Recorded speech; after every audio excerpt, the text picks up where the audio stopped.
The farm was started in 1841, and I'm the 5th generation.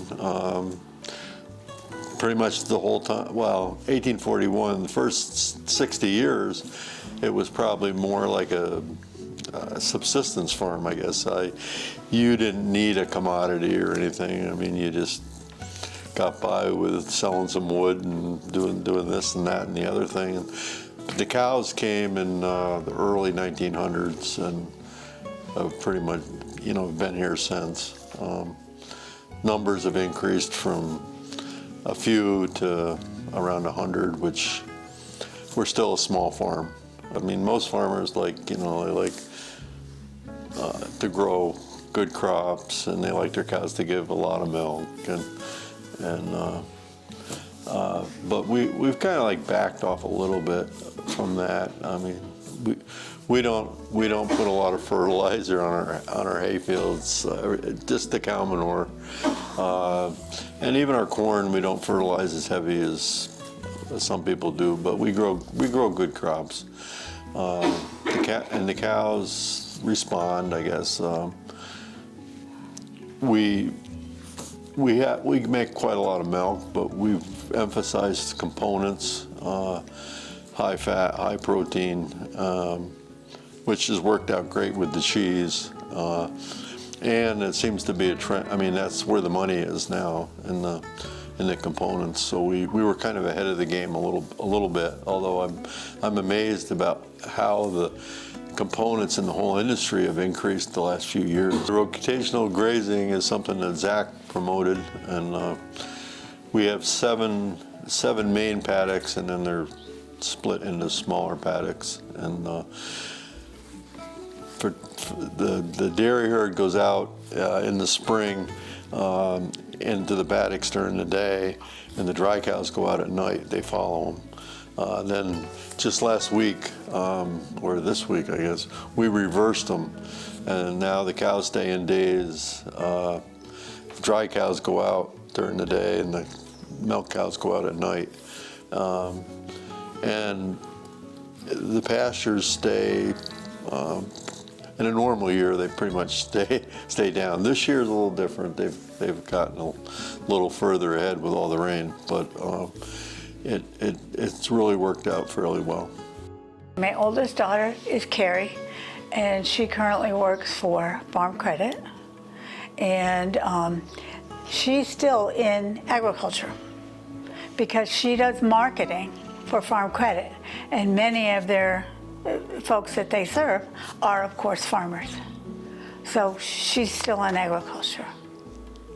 But she could sell almost anything to you, too.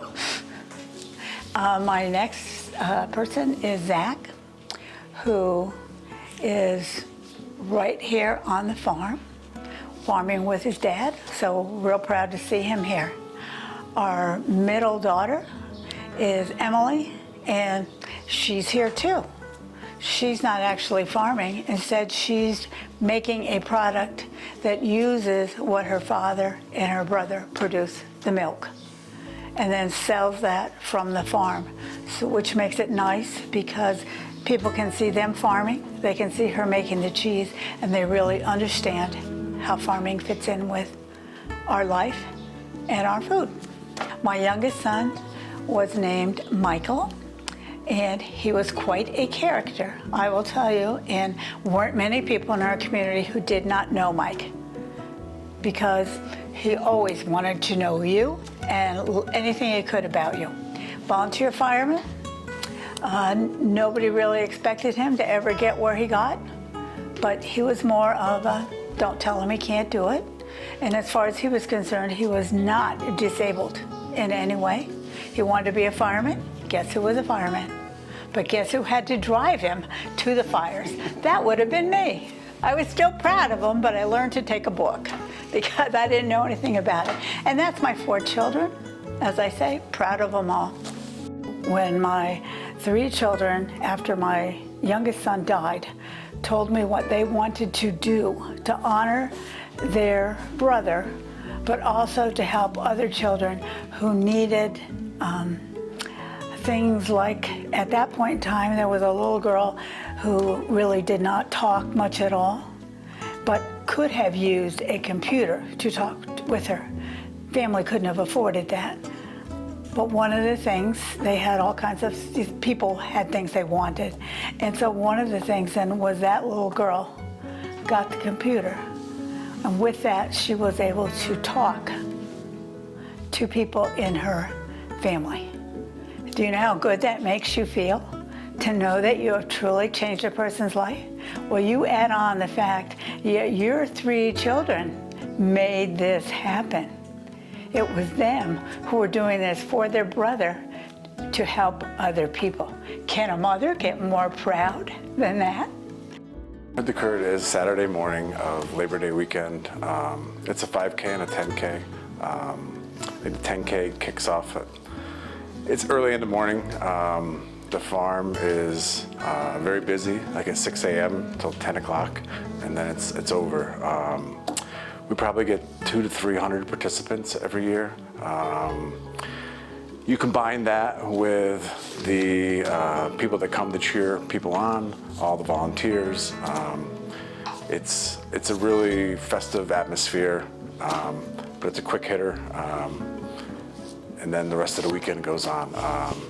The trails for the herd to curd go follow our cow lanes, our tractor paths. Part of it's wooded, part of it goes through fields, goes along our cornfields. The 10K then is a 5K road course that's added on to the 5K that's on the farm.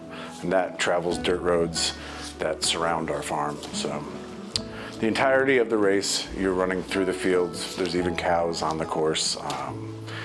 It's really an opportunity for the public to interact with agriculture as well, because if their mom's running the race, they're in the barn prior to the race, after the race. There's ice cream, cheese, milk. So we've lucked out every year with the weather. It could, God's been good to us, I guess, you know, that it hasn't been a big issue. As a farmer, you never know what your day is going to be. It really depends on what breaks, who gets sick, who shows up for work, what the weather's going to do. So you really just learn to just roll with whatever comes your way. Working with him, I mean, he's every day, all day, you know, so you quickly pick up on that. And I think the work ethic is probably the biggest thing. You can't be a farmer if you're not a hard worker, basically, or if you can be, you won't be a very good one. The future, I mean, I would like to see a better quality of life, as every farmer would, I think. I hope it's not a burden to my children, you know what I mean? Like, that's one of the things you think about. It's like, you've created this big animal, and it's like, are they gonna be able to handle it too, you know? Is the sacrifice worth it? You know, I think that's the biggest thing you ask yourself. I've been fortunate that my wife has a great job and affords me to have a farming hobby. That's what I tell everybody, you know. That also keeps the stress load low on me, which is very critical.